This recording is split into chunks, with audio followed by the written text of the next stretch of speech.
L'affaire des sorcières de Salem est probablement le procès en sorcellerie le plus célèbre de l'histoire. Cela a marqué les États-Unis d'Amérique et fascine encore aujourd'hui par ses parts d'ombre et de mystère.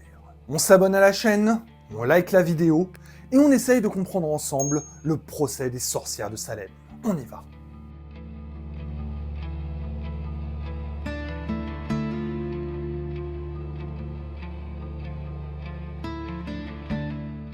Au XVIIe siècle, dans le Massachusetts, lieu où se déroule notre histoire, les villes et villages étaient dominés par des gouverneurs puritains. Le rôle de ces gouverneurs était de protéger les possessions anglaises des Français du Québec et des Autochtones. La colonie de la baie du Massachusetts avait une grande importance économique, ce qui n'eut pas que des bons côtés. Et pour cause, les villages alentours se disputaient constamment, chacun s'accusant de bénéficier de privilèges injustifiés. Salem Village, par exemple, étaient envieux de la réussite financière de Salem Town, et souhaitaient eux aussi avoir leur propre pasteur, signe de réussite. Sauf que les frais de fonctionnement d'une église causa de nombreux conflits au sein même du village. Et de ce fait, les pasteurs ne sont jamais restés très longtemps à Salem Village, le jugeant trop instable. Une sorte de malédiction, un peu comme les professeurs de défense contre les forces du mal de Poudlard, qui ne restent qu'une année en poste. En 1689, le nouveau pasteur est Samuel Parris, un ancien notable et homme d'affaires dans la canne à sucre notamment, qui choisit d'abandonner ses activités pour se consacrer à une vie religieuse. Une fois promu dans ses nouvelles fonctions, Parris cherche une raison au malheur des habitants de Salem. Il doit bien y avoir quelque chose derrière tous ces conflits. Peut-être que quelqu'un utilise la magie, ce qui est totalement interdit par la religion et donc par Dieu. Toute l'histoire des procès de Salem trouve leur source dans le puritanisme américano-anglo-saxon. On en parlera plus en détail, mais la majorité des accusés seront des femmes, ce qui pour l'époque et dans leur réflexion est totalement logique. Dieu voit les hommes et les femmes comme des égaux, certes, mais pas Satan. Le diable, lui, utilise en majorité des femmes dont les âmes sont moins protégées pour semer les graines du mal sur notre bonne terre américaine. Certains auteurs diront même des femmes qu'elles étaient les enfants du démon, en oubliant que leur propre mère était des femmes. Mais c'est un détail. Les histoires de sorcellerie avaient cessé en Europe depuis quelque temps déjà. Mais dans ce continent américain, en grande partie inconnu, cela faisait partie des préoccupations quotidiennes.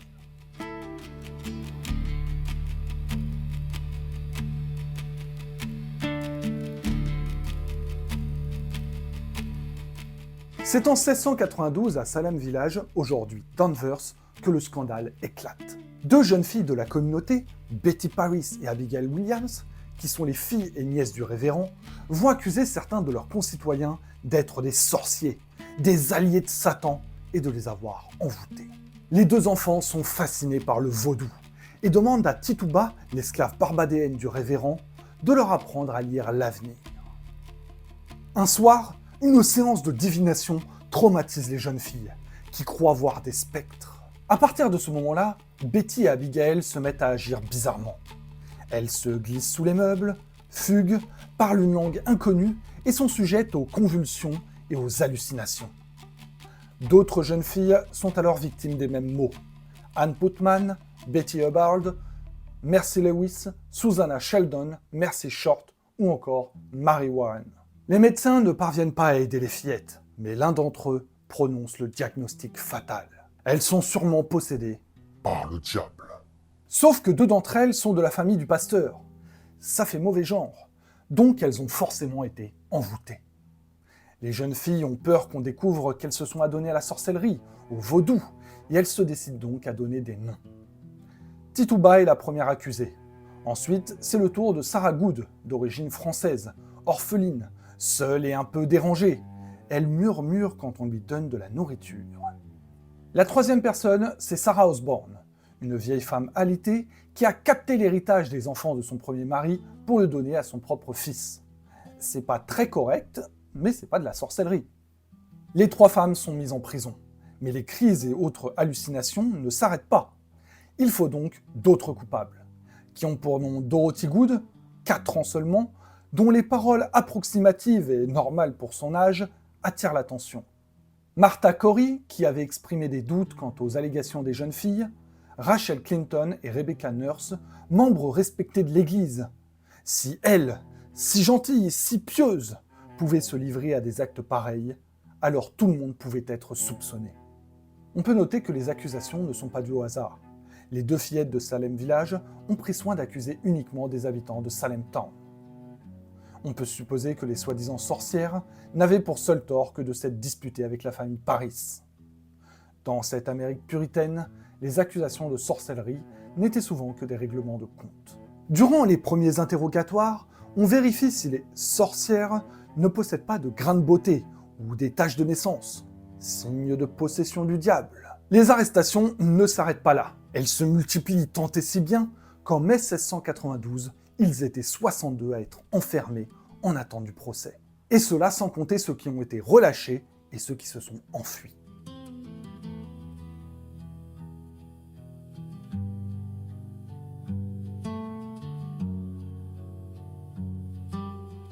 Les prisons sont remplies, mais petit problème, il n'y a pas d'institution judiciaire, pas de tribunal.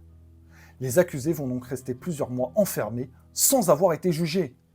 Quand enfin le gouverneur William Phips se décide à intervenir et à créer un tribunal, Sarah Osborne est déjà morte dans sa cellule et Sarah Good a accouché d'une fille. Miss Good, lorsque son confesseur, le pasteur Parris, celui qui l'accuse, est venu pour écouter ses confessions, elle lui dira « Vous êtes un menteur. Je ne suis pas plus sorcière que vous n'êtes un sorcier, et si vous me tuez, Dieu vous donnera du sang à boire. » Je crois qu'elle n'était pas contente. Tituba, quant à elle, sera la seule à avouer être une sorcière. Ça peut sembler un peu con, mais en fait, ça va lui permettre de s'en sortir, et elle sera tout de suite relâchée. La première affaire soumise au grand jury fut celle de Bridget Bishop. Cette dame maléfique avait le tort de porter des habits excentriques. Son procès dura une journée. Le 3 juin 1692, elle fut déclarée coupable et exécutée par pendaison une semaine plus tard. Le reste des procès va suivre. Et il y a 27 accusés, dont 5 vont mourir en prison avant les audiences. Une seule des présumées sorcières sera relâchée, car les accusatrices se sont rétractées à son sujet. Pour le reste, ils sont tous condamnés à mort par pendaison. 5 d'entre eux sont des hommes, et ils ont également la particularité d'avoir une bonne situation. On y trouve un pasteur, rival de Parris, un policier ayant refusé d'arrêter les sorcières, et 3 autres qui possédaient une certaine fortune. Les femmes, quant à elles, étaient pour la plupart sans le sou. Une des accusées, Elizabeth Proctor, bénéficiera d'un sursis pour mettre au monde son enfant. Mais pas question de la relâcher. Elle sera pendue après l'accouchement. Gilles Corey, un propriétaire terrien de 80 ans, sera le seul à ne pas être pendu. Mais sa mort fut bien pire. Il refusa de se défendre en justice. Et dans ces cas-là, on était condamné à une horrible torture, appelée une peine forte et dure. Cette mise à mort consiste à mettre de grandes et larges pierres sur la poitrine du condamné, jusqu'à l'écrasement. 3 jours de douleur atroce pour notre bon Gilles, qui n'a pas voulu jouer le jeu de ce prétendu procès. De nombreux habitants de Salem ont eu peur d'être eux aussi accusés, et certains se sont réfugiés à New York, ou ont disparu dans la nature.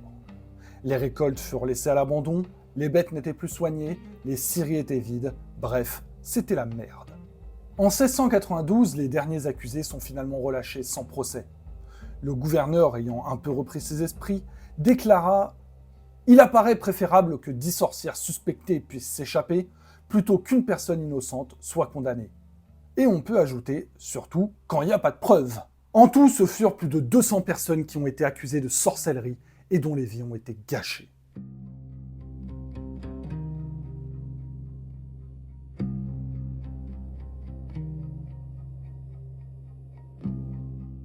Il y a de nombreuses théories qui peuvent expliquer cette hystérie collective qui a pris les 2 villages de Salem.